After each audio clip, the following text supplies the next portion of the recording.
இன்னைக்கு நாம ஒரு ரொம்பவே சுவாரஸ்யமான ஆனா அதே சமயம் கொஞ்சம் சர்ச்சையான ஒரு விஷயத்த பத்தி ஆழமா பார்க்க போறோம். ம். நாம இன்னைக்கு எடுத்திருக்கிற இந்த கட்டுரை தமிழ்நாட்டுல பகுத்தறிவு இயக்கத்தோட ஒரு முக்கியமான முகமான திராவிடர் கழகத்தை பத்தினது. ஆமா. குறிப்பா சொல்லணும்னா பெரியார் காலத்துல இருந்த தீகாவுக்கும் இப்போ வீரமணி தலைமையில இருக்கிற தீகாவுக்கும் கிறிஸ்தவ மதம் மேல இருக்கிற பார்வையில ஒரு பெரிய மாற்றம் வந்திருக்கா இல்லையாங்கிற கேள்வியை இது எழுப்புது. ஆமா. நாம பாக்க போற கட்டுரையின் தலைப்பே பெரியார் கால கிறிஸ்தவமும் வீரமணியும். இதோட மைய வாதமே ரொம்ப நேரடியானது. எப்படி? ஒரு காலத்துல எந்த மதமா இருந்தாலும் சரி, அதோட மூட நம்பிக்கைகளை சமரசமே இல்லாம விமர்சிச்ச ஒரு இயக்கம் இன்னைக்கு கிறிஸ்தவ மத தலைவர்களால பாராட்டப்படுதா? ஆ இது எப்படி சாத்தியமாச்சு? இத ஒரு சமூக மாற்றமா, ஒரு வெற்றியா பாக்கணுமா, இல்ல கொள்கையில செஞ்சுக்கிட்ட ஒரு சமரசமா பாக்கணுமா? இந்த கேள்விகளுக்கு கட்டுரையாளர் எப்படி பதில் தேடுறாருங்கிறத தான் நாம அலச போறோம். சரி, அப்போ ஆரம்பிக்கலாம். இந்த முழு விவாதத்தையும் ஆரம்பிக்க வைக்கிறதே வீரமணியோட ஒரு பேச்சுதான்னு கட்டுரை சொல்லுது. அங்கிருந்து தான் அந்த அலசலே தொடங்குது. கரெக்ட். வீரமணி ஒரு பழைய சம்பவத்தை நினைவு கூர்றார். 1933ல பெரியார் ஒரு சுயமரியாதை திருமணத்தை நடத்த போறார். சுயமரியாதை திருமணம்னா அப்போ இருந்த காலகட்டத்துல அது ஒரு பெரிய புரட்சி. எந்த மதச்சடங்கும் இல்லாம. ஆமா. மந்திரங்கள் இல்லாம 2 பேரும் சமமா இருந்து ஏத்துக்கிட்டு பண்ற திருமணம். அதுவும் அன்னைக்கு நடக்க இருந்தது ஒரு கிறிஸ்தவ மணமகனுக்கும் ஒரு இந்து மணமகளுக்கும். இத பார்த்துட்டு ஒரு கிறிஸ்தவ பாதிரியார் நேரா போலீஸ் ஸ்டேஷனுக்கு போறார். எதுக்கு? பெரியார உடனே கைது பண்ணுங்க, இவரு மத கலவரத்தை உண்டாட்ட பாக்குறாருன்னு புகார் கொடுக்கறார். இதுதான் அன்னைக்கு இருந்த நிலைமை. ஓ, அப்ப அவ்வளோ எதிர்ப்பு இருந்திருக்கு. ஆமா. ஆனா இன்னைக்கு அதே வீரமணி சொல்றார், அன்னைக்கு எங்களை கைது பண்ண சொன்ன பாதிரியார்கள் மாதிரி இருக்கிறவங்க இன்னைக்கு எங்களை பாராட்டுறாங்க. ஆமா, இதுதான் ஒரு துளி ரத்தம் சிந்தாம பெரியார் செஞ்ச சமூக புரட்சி அப்படின்னு ரொம்ப பெருமையா சொல்றாரு. கேட்கும் போதே இது ஒரு பெரிய வெற்றி மாதிரி தான் தெரியுது இல்லையா? இங்கதான் கட்டுரையாளர் ஒரு பெரிய முட்டுக்கட்டை போடுறார். அவர் என்ன சொல்றாருன்னா, ஒரு நிமிஷம் நில்லுங்க, இது சமூக மாற்றம் இல்ல, பின்ன இது திராவிடர் கழகத்தோட நிலைப்பாட்டுல ஏற்பட்ட மாற்றம் என்கிறார். ஓஹோ. அதாவது கிறிஸ்தவர்கள் அப்பவும் மத நம்பிக்கையில தீவிரமா தான் இருந்தாங்க, இப்பவும் தீவிரமா தான் இருக்காங்க. ஆனா நீங்க தான் அவங்க விஷயத்துல உங்க பகுத்தறிவு கொள்கையை பயன்படுத்துறத நிறுத்திட்டீங்க. அதனாலதான் இந்த பாராட்டு கிடைக்குதுன்னு கட்டுரை சொல்லுதா? ஆமா. அதனாலதான் அவங்க உங்களை பாராட்டுறாங்கன்னு ஒரு நேரடியான வாதத்தை முன்வைக்கிறாரு. ஓ, அப்போ இது வெற்றி இல்லை, இது ஒரு விதமான பின்வாங்கல்னு கட்டுரை சொல்ல வருது. சரி, ஒருவேளை தீகா தன்னோட நிலைப்பாட்டை மாத்திக்குச்சுன்னா அதுக்கு என்ன காரணம்னு கட்டுரை சொல்லுது. இங்கதான் இந்த விவாதம் ரொம்ப தீவிரமாகுது. இந்த கொள்கை மாற்றத்துக்கு பின்னால நிதி சார்ந்த காரணங்கள் இருக்குன்னு கட்டுரை மிக நேரடியா குற்றம் சாட்டுது. நிதி சார்ந்த காரணங்களா? அதாவது நன்கொடைகள் காரணமா இருக்கலாம்னு சொல்றாங்களா? ஆமா. இது வெறும் கருத்து வேறுபாடு இல்ல, இது ஒரு இன்டெகிரிட்டிய கேள்வி கேட்கிற விஷயம். கட்டுரை சில உதாரணங்களையும் கொடுக்குது. என்ன உதாரணம்? மறைந்த பாதிரியார் எஸ்ரா சர்க்குணம் அவர்கள வீரமணி ரொம்பவே பாராட்டுறாரு. அதுக்கு காரணம் அவர் தீகாவுக்கு கொடுத்த 50,000 ரூபாய் நன்கொடைதான்னு கட்டுரை சொல்லுது. 50,000 ரூபாயா? ஆனா இது 2016ல விடுதலை பத்திரிகையிலேயே வந்த செய்திதானும் குறிப்பிடுது. சரி, இது ஒண்ணு மட்டும்தானா இல்ல வேற உதாரணங்களும் இருக்கா? இன்னொன்னு இருக்கு. காங்கிரஸ் தலைவர் பீட்டர் அல்போன்ஸ் பெரியார் உலகம் திட்டத்துக்கு 1,00,000 ரூபாய் நன்கொடை கொடுத்ததையும் கட்டுரை சுட்டிக்காட்டுது. ஓ. சோ கட்டுரையாளரோட வாதம் என்னன்னா, இப்படி நன்கொடைகள் வாங்கறதால கிறிஸ்தவ மதத்தை விமர்சனம் செய்ய தீகா தயங்குது. வெறும் நன்கொடை செய்தியை மட்டும் வச்சு இப்படி ஒரு பெரிய குற்றச்சாட்டை வைக்க முடியுமா? இந்த மௌனத்துக்கும் இதுக்கும் எப்படி நேரடியா தொடர்பு படுத்துறாங்க? அதுக்கு கட்டுரையாளர் ஒரு வலுவான சம்பவத்தை கையில எடுக்கிறார். சமீபத்துல பாதிரியார் ஜார்ஜ் பொன்னையா பேசினது பெரிய சர்ச்சையாச்சு இல்லையா? ஆமா ஆமா, திமுகவோட வெற்றி கிறிஸ்தவர்கள் போட்ட பிச்சை அப்படின்னு பேசினாரு. கரெக்ட். ஒரு பகுத்தறிவு இயக்கமா, திராவிட இயக்கமா, எங்க வெற்றிய நீங்க போட்ட பிச்சைன்னு எப்படி சொல்லலான்னு வீரமணி கிட்ட இருந்து ஒரு பெரிய எதிர்ப்பு வந்திருக்கணும். ஆனா அப்படி எதுவும் வரலையேன்னு கட்டுரை கேள்வி கேக்குது. அந்த கருத்து பெரிய விவாதமாச்சு. அப்போ தீகா அமைதியா இருந்ததுக்கு காரணம் இந்த நன்கொடைகள் தானே கட்டுரை வாதிடுதா? 100%. இந்து மத தலைவர்கள் இப்படி பேசியிருந்தா உங்க எதிர்வினை எப்படி இருந்திருக்கும்னு ஒரு மறைமுக கேள்வியை எழுப்பி இந்த மௌனம் வாங்கப்பட்ட மௌனம்னு கட்டுரை சொல்ல வருது.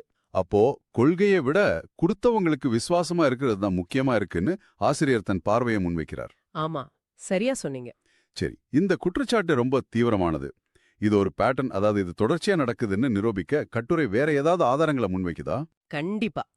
கட்டுரை இந்த இடத்துல இருந்து 3 முக்கியமான சம்பவங்களை, அதாவது கேஸ் ஸ்டடீஸ நம்ம முன்னாடி வைக்குது. இந்த மௌனம் எங்கெல்லாம் எப்படியெல்லாம் வெளிப்படுதுன்னு காட்டுறதுக்கு முயற்சி பண்ணுது. சரி, முதல் சம்பவம் என்ன? முதல் சம்பவம் திராவிட இயக்க சிந்தனையாளர் சுப வீரபாண்டியன் சம்பந்தப்பட்டது. குணா தானு அப்படிங்கிற ஒரு பெரியாரிய பெண் தன் கணவர் தன்னை கிறிஸ்தவ மதத்துக்கு மாறச் சொல்லி கட்டாயப்படுத்துறதா சுப வீரபாண்டியன் கிட்ட புகார் சொல்றாங்க. ஓ, அப்ப ஒரு பெரியாரிய இயக்கத்தை சேர்ந்தவர்கிட்ட இருந்து தனிமனித சுதந்திரத்துக்கு ஆதரவான ஒரு பதில் அவங்க எதிர்பார்த்திருப்பாங்க. நிச்சயமா. ஆனா என்ன நடந்திருக்குன்னா, என்ன நடந்திருக்கு? சுப வீரபாண்டியன் அத ஒரு குடும்ப விவகாரம்னு சொல்லி அந்த மதமாற்ற முயற்சிய ஒரு வகையில நியாயப்படுத்தினதா பிரான்ஸ் தமிழச்சி என்பவர் எழுதின பதிவ கட்டுரை மேற்கோள் காட்டுது. குடும்ப விவகாரமா? ஆமா. இது அந்த பெண்ணுக்கு பெரிய அதிர்ச்சியை கொடுத்திருக்கு.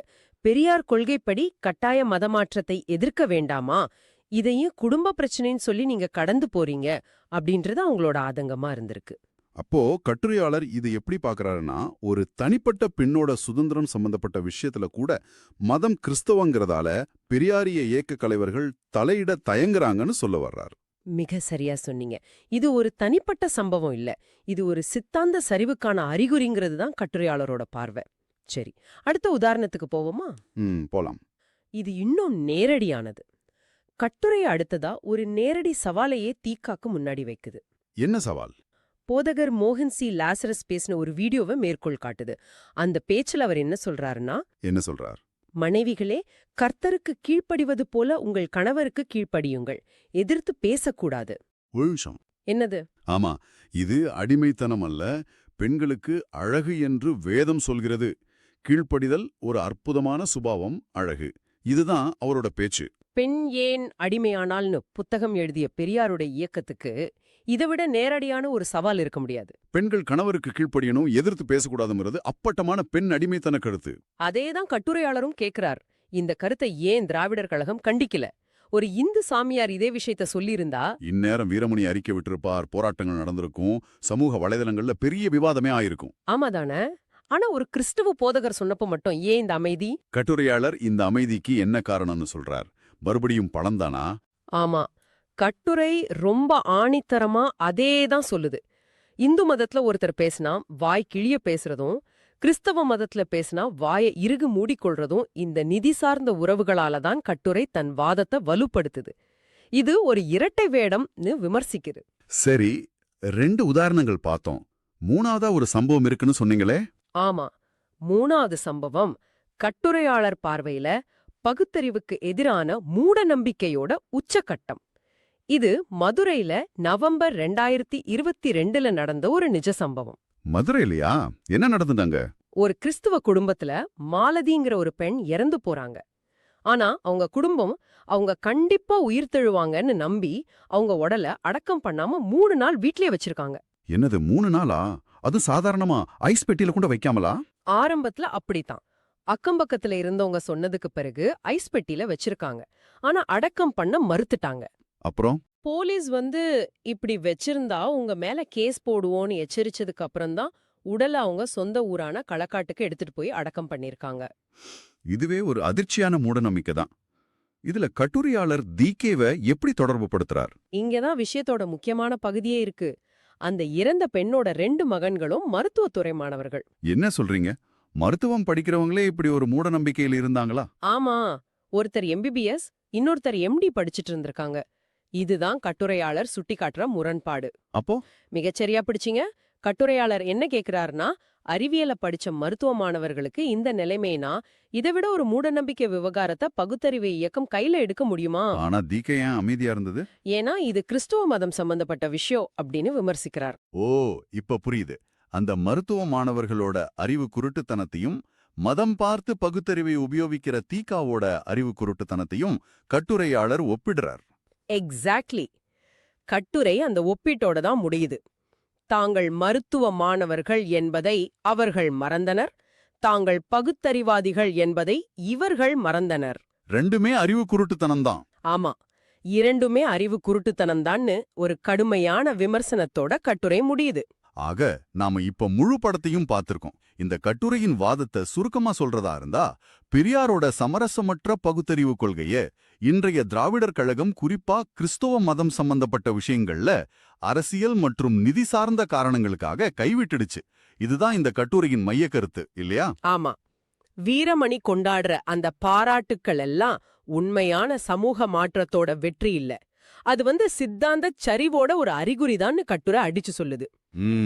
கடைசியா கட்டுரையாளர் ரொம்ப காட்டமான ஒரு வரியோட முடிக்கிறார்.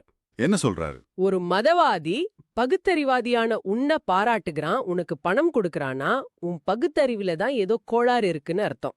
ஓ, அது கூட தெரியாம இத்தனை வருஷம் இயக்கத்துக்கு தலைவரா இருக்கிறேன்னு சொல்றது முட்டாள்தனம். இதுதான் கட்டுரையின் இறுதி தீர்ப்பு. இது ரொம்பவே நேரடியான கடுமையான விமர்சனம் தான். சரி, இந்த விவாதம் உங்களுக்கும் ஒரு முக்கியமான சிந்தனையை விட்டுட்டு போகுதுன்னு நினைக்கிறேன். கண்டிப்பா. எந்த ஒரு சித்தாந்த இயக்கமா இருந்தாலும் சரி, அதோட அடிப்படை கொள்கைகளை 100% தூய்மையா தக்க வச்சுக்கிறதுக்கும் நடைமுறை யதார்த்தங்களான நிதி, அரசியல் தேவைகளை சந்திக்கிறதுக்கும் நடுவுல எப்போதுமே ஒரு போராட்டம் இருக்கும். ஆமா, அந்த மெல்லிய கோட்ல தான் எல்லா இயக்கங்களும் பயணிக்குது. ஒரு இயக்கத்தோட நடைமுறைவாத அணுகுமுறை, அதாவது பிராக்மட்டிசம், எந்த புள்ளியில அதோட அடிப்படை கொள்கைகளுக்கு செய்யப்படுற துரோகமா மாறுது? ஆமா, ஒரு சமரசம் எப்போ சித்தாந்த சரிவா மாறுது?